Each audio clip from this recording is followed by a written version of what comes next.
Good day, good people. I'm Dr. Johnny Pierce, but you can just call me Johnny, and this is the Actually Well podcast.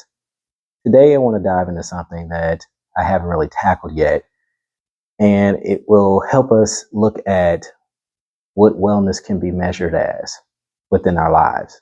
They're called the life task.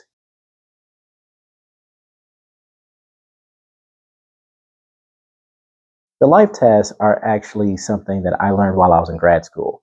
I went to the Adler School of Professional Psychology, which now markets itself as Adler University.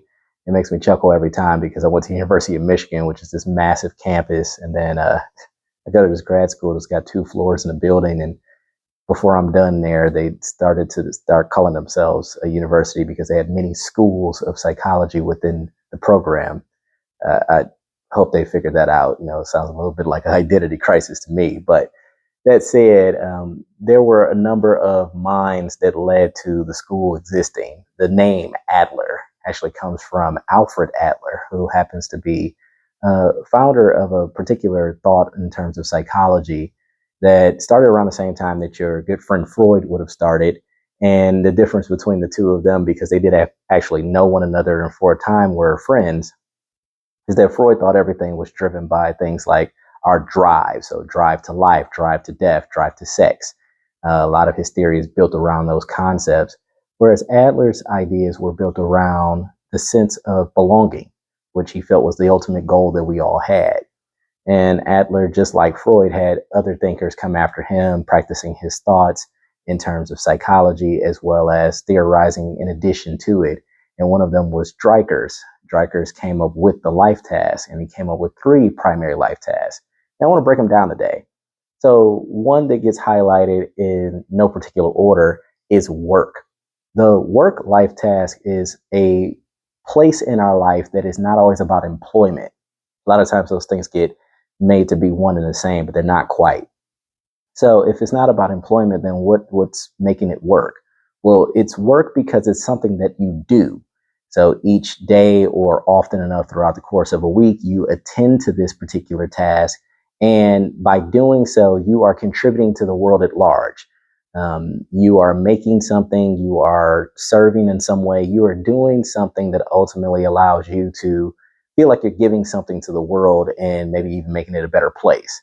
Now, you can do this through employment. I feel like I do it through my employment. Some people do it through their employment when they work in the medical field or they work as, someone who serves the community, whatever it might be. If they feel like in some ways they are giving back to the larger world and making it a better place to the best of their ability, it gives them a sense of identity.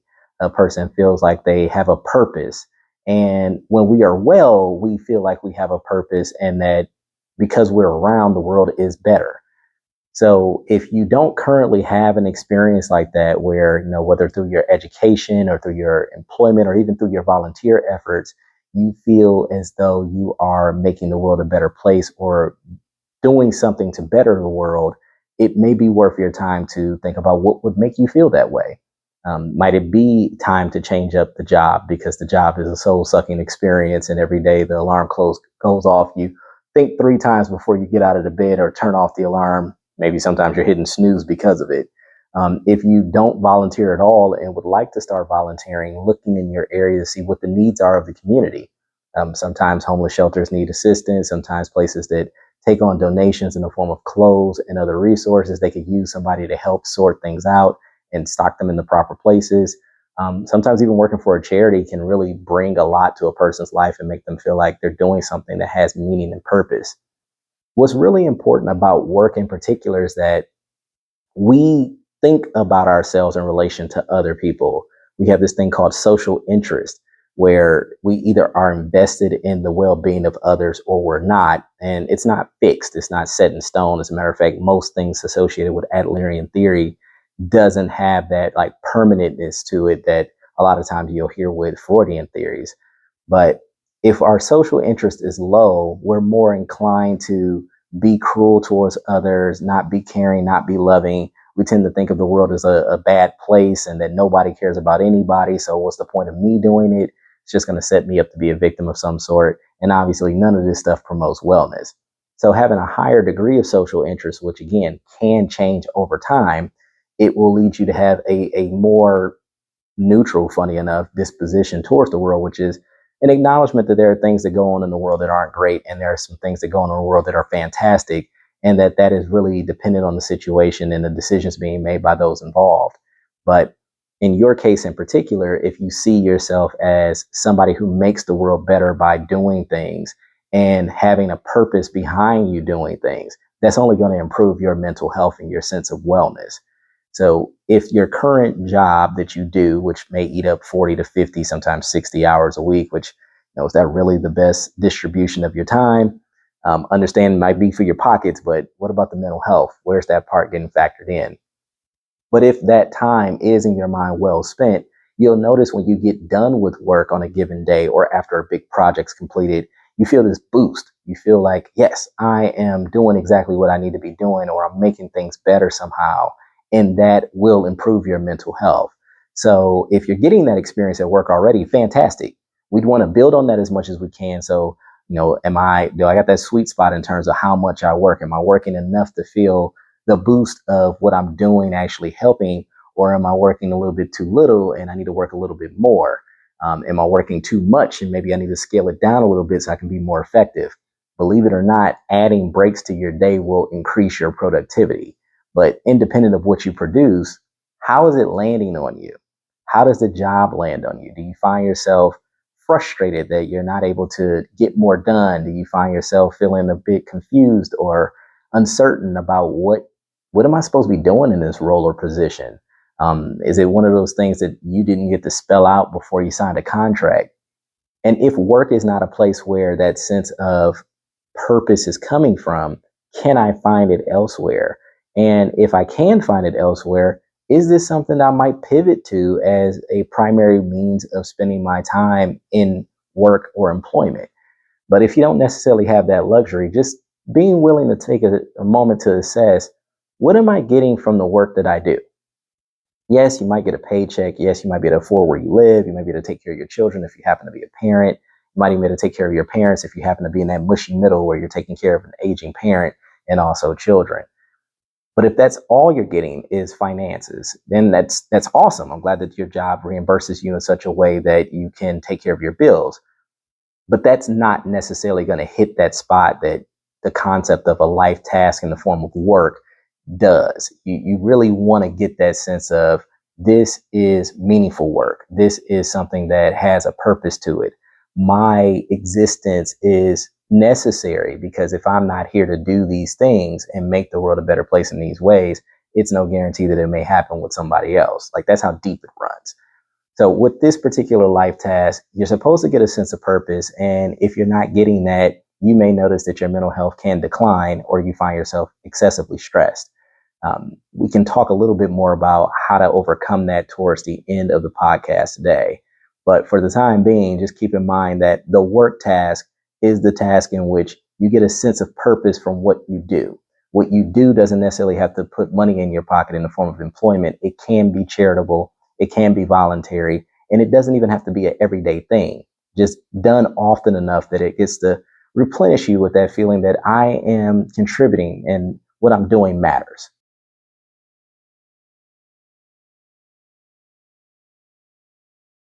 Another one of the life tasks, which again, they don't go in a particular order. I just tend to talk about them this way because that's how I got introduced to them, is love. And you may be thinking, wait, romance? Not quite. And funny enough, love is a great topic in its own right because according to some cultures, there are multiple kinds of love. I think the Greeks identified seven, and they touch on things such as familial love, romantic love, sexual love, love for food, love for pets, love for spaces, love for days. Like, there's so many different things you can associate love with. But in this particular case, in the case of the life task, the love task is about long-term, long-lasting relationships. And these are distinct relationships from other relationships that may come and go because these folks give you a sense of belonging. So this is that community, that village. These are the people that you want to be around. These are the people who, when you aren't around often enough, will actually reach out and check on you and see how you're doing. These are the people that you have obligations to, but in the best ways possible. Or you may have to refine those obligations so they can be that way. But in any sense, this specific task is about the people that you keep in touch with for the long term. This can be a romantic partner or romantic partners, depending on your choice of how you commit. This can be inclusive of family, friends. It's not necessarily exclusionary aside from the fact that these folks are meant to be around. And how do you identify these people? How do you select them? Well, in some cases, they're just kind of handed to you from the outset. I think whether you have a great relationship with your parents or not, maybe you didn't know them very well, or maybe things have kind of waxed and waned over the years, there's a certain trust that's there about their ability to be there for you. And typically, if that's not there, then that might be a reason why a person ends up coming into therapy to talk through that, because that's somewhat expected. The thing is, with those relationships comes some type of expectations both ways. So I happen to have my mom as my parent who's still with me. My father died when I was 15. Even when he was alive, though, we didn't have the closest bond. I never really knew what my dad expected of me. And I really do wish that he could have lived longer so that we could have gotten to a place where maybe we did form a better bond and did come to have some kind of understanding about who each other were. But with my mom, we've done some amazing things over the last decade because we had some rough times. I'd say the first 16 years of my life, my mom aced it. Best mom I could have asked for. And then for about 14 years, it got really hazy for a bit there. We had different issues come up at different times. But at 30, I couldn't really be okay with it anymore. I took it upon myself to start a conversation that ended up lasting for quite a bit of time. But we had the conversation where I acknowledged how I'd fallen short of what she might have expected of me as her son. And she talked about and was accepting of the fact that she let me down a little bit as well. Since that time, though, we've been smooth sailing because when something comes up with us, we actually talk through it. These kinds of relationships are the kind that fit under this particular task. The ones that you don't just walk away from because it's gotten inconvenient or there's been some kind of strife. No, we actually want to repair these relationships and figure things out because these people are the people that matter the most to us. Now, I don't know who that is for you, and maybe you don't really know who that is for you at the moment. But if you give yourself a chance to really think about it, you probably can identify people who you can't imagine life without. Now, of course, at some point in time, we may have to deal with the fact that they're not around because they've passed on, or we, of course, end up passing on. But while we're here, we want these people around. And some pretty clear characteristics of people that you really want around are people whose opinion you actually care about. So when they give you their 2 cents about something you've done or something they've noticed about you, you listen a little closer because you respect their opinion or you see them as being important. Another thing that can make people pretty clearly in this category are people who overcome things with you, go through the hard times with you, are there through thick and thin, see you when you're not necessarily shining, and then celebrate you when you are. These people know your story, or at least a good chunk of your story. Sometimes you may keep things to yourself and it's just private and people can't have access to it. But ultimately, in these folks' case, they get to be there for events and not just hear about them. And when they're not there to be there with you, you tend to want to get on the phone with them, have a lunch with them, hop on a video call or whatever so that you can tell them. They're the people you're excited to share your life with. And they tend to be excited to share their lives with you. If you notice that some of these relationships are a bit imbalanced where you're really excited about them, but they don't seem to be as excited about you, it may warrant a conversation because you may be pouring yourself out into them and they may not be somebody who's got the depth to actually hold all that you have to share. But these relationships give us a sense of confidence that we are special, that we are important, that it's going to be okay because they'll be there with us. They shield us at times from the feelings of isolation or loneliness that can make life hard, that can really deteriorate someone's mental health.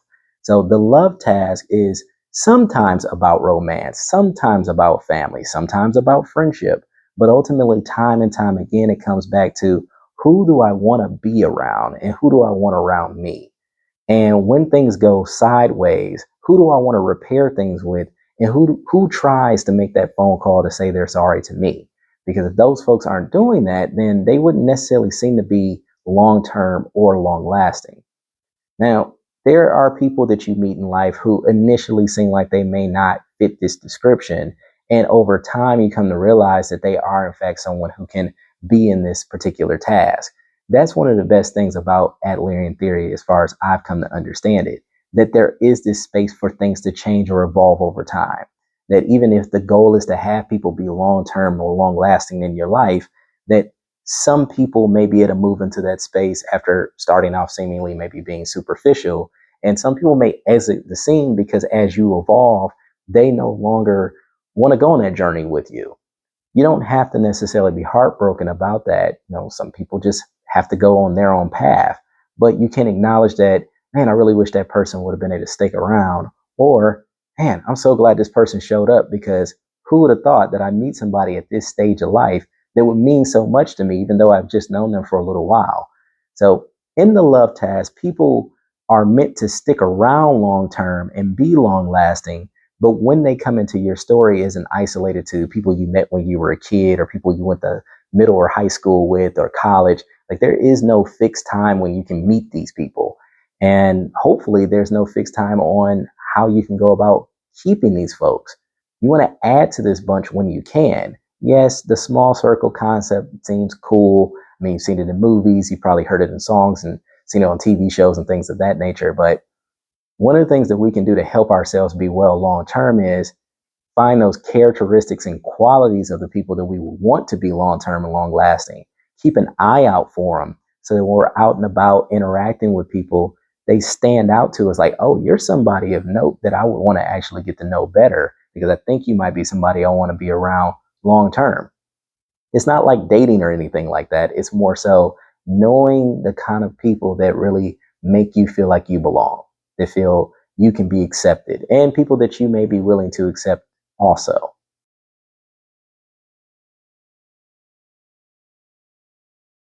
Now, it's not necessarily the last life task, but it is the one that I often talk about last.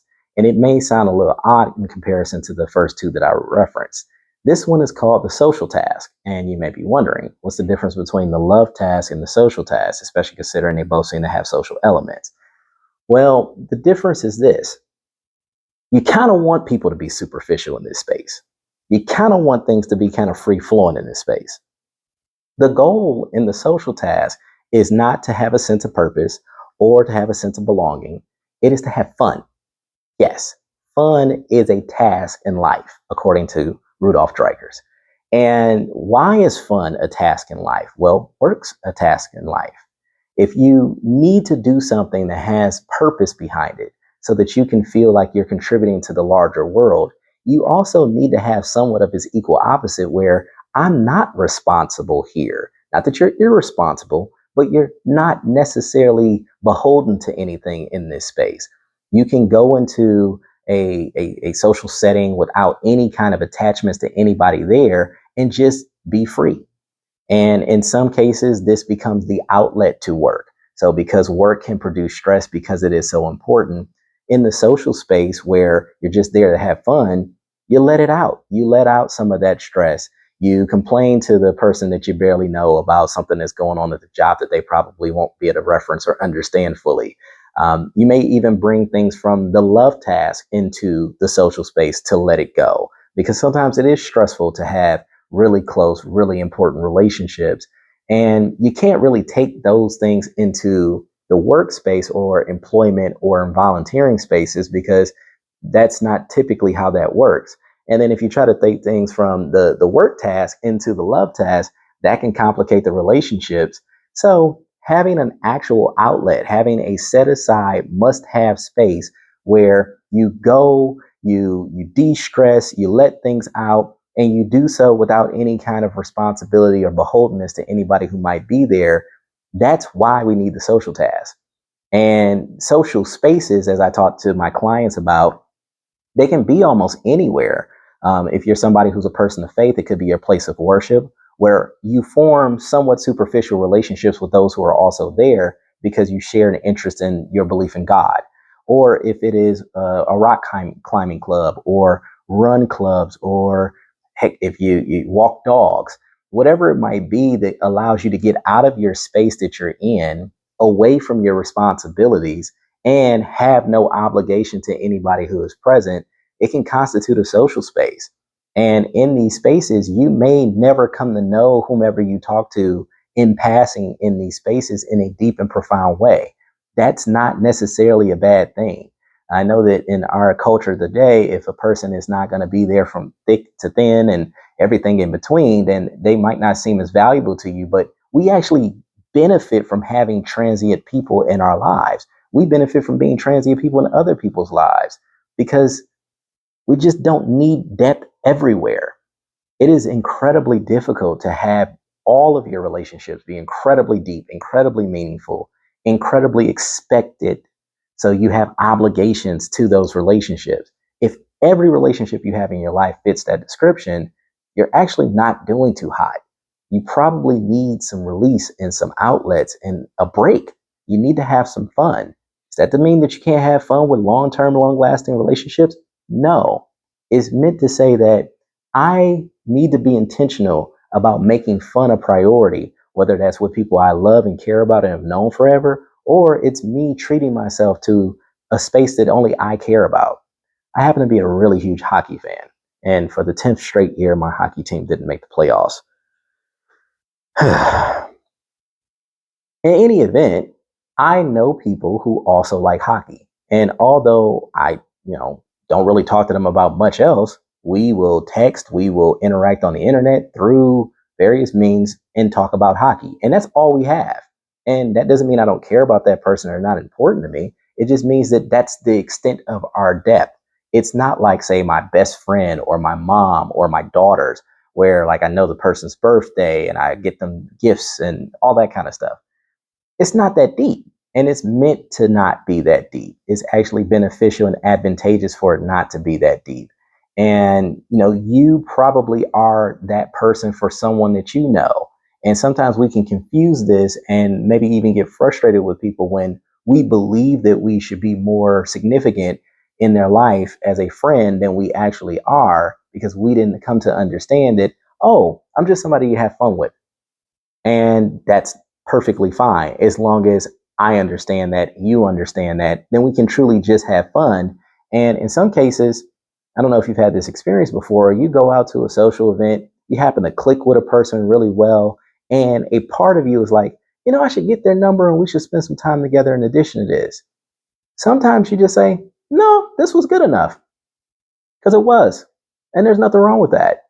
That's what the social task is about, is having these somewhat carefree, transient conversations, interactions where there aren't many stakes involved.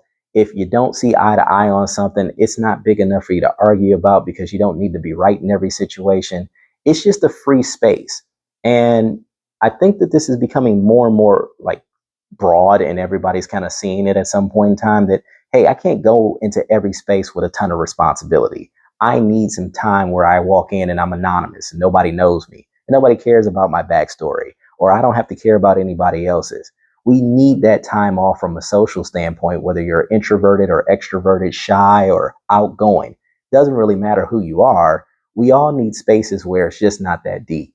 And if you haven't ever found those spaces, it may be a good time to start looking for them. The weather is breaking, it's getting warmer outside. I challenge people about how much they socialize in the summertime because it's carefree, it's easy, low cost in terms of effort. But that's consistent with the social task. You don't really need it to be something that begs you for too much. But if you don't have that, try to look into your life to see where you might be able to add that, because it is a great outlet to those other larger tasks with work and with love. But these three tasks represent the life task. I've helped clients using this as a method of exploring where wellness is or where it's lacking.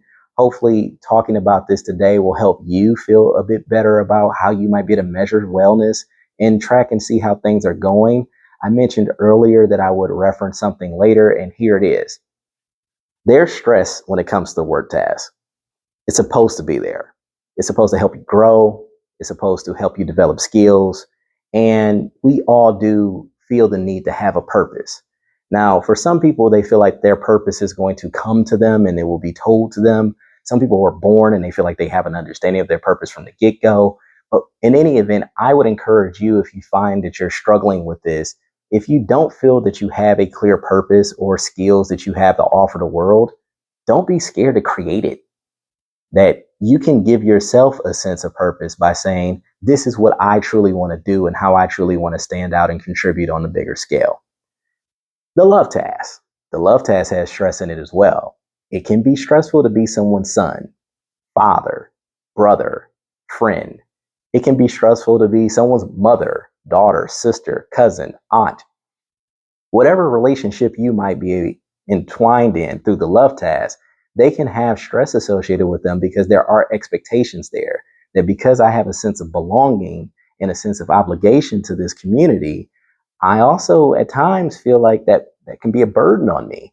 And that's not the bad word that has been made out to be. We do have some owing to one another that goes along with being in relationship with one another. And that's okay. That gives the relationship a deeper meaning in many cases. Please don't run away from that just because it can be a bother from time to time. That said, because there's stress in these two tasks, if you don't have a social focus, that you don't make that obligatory for yourself, if you don't make it something that is necessary, you see it as more of a luxury, you will feel the two spaces stressing you out to a degree, and you won't know where that's supposed to go to. Because if you take the hurts from one space to the other, it doesn't really work that well. So see the value in socializing. See the value in going out for that dinner from time to time with people who you only sparingly really talk to. See the value in going to do that goofy thing, whether it's going go-kart racing or paintballing, whatever it might be. These things are good for your soul. They're good for your mental health. They're good for your wellness. So I have some pretty fun news to share as I wrap it up today. Number one, May is coming. And May is Women's Mental Health Month. And for the month of May, I've been doing interviews so that I can roll them out over the course of this month, where I celebrate ladies who are in and around wellness. I ask the ladies for about 15 to 30 minutes of their time, and I interview them at different times. We talked exclusively about them. Some shared about their wellness journeys or the work that they're doing. Some shared about how their identities have helped to impact them in different ways. But I am looking forward to sharing this with you because this has been a labor of love that I've really got excited about. Now, fellas, I know. What about us? Well, Men's Mental Health Month is in June. I'm going to do something similar with Men's Mental Health Month, but it may come before June, so work with me. Another fun thing that I have to share. We're on Spotify, baby. Yes, we are. It took a little while because Spotify, for whatever reason, won't let you just upload pictures. And that's the thing you got to do before you can upload the actual videos. But we got episode 1 up.